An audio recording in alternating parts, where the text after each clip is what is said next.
Well, in taking control, what it shows school leaders is what are the important things about an inspection.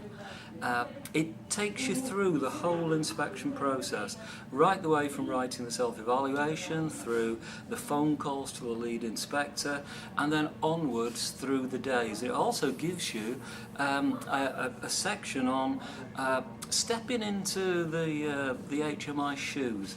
So I've written a part of it from me leading an inspection. Now, when you are actually inspected, there are some things that are far more important than others.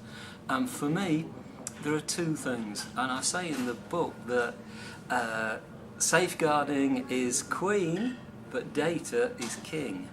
But this is the other way around, because actually it's safeguarding that's the most important thing. So in this case, it's the queen that leads the king.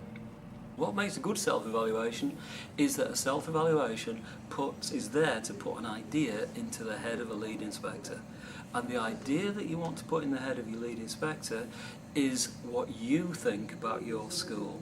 Get the grade for your school on inspection that you want, and not the grade that the Ofsted inspector might think that you deserve.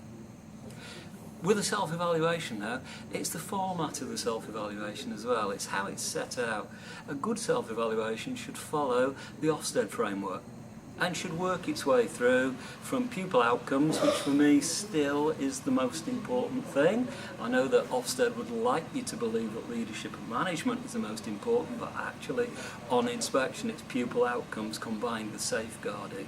Start with pupil outcomes, talk about leadership and management, talk about the quality of teaching, learning and assessment, and talk about personal development and well-being, and then finish off, if you've got a sixth form or early years in your school, by talking about them. So follow through the Ofsted plan for inspection.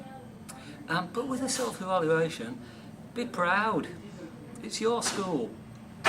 It's your school, it's not the inspector's school. So write it in proud language. Don't give your inspector their inspection trails.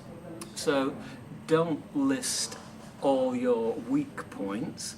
Instead, focus on the positives. Say what you really do well. And when you've written it, it will give you a document which then you can share amongst stakeholders in your school. But remember, it's just got one purpose. The purpose of a self-evaluation is to put an idea into a lead inspector's head.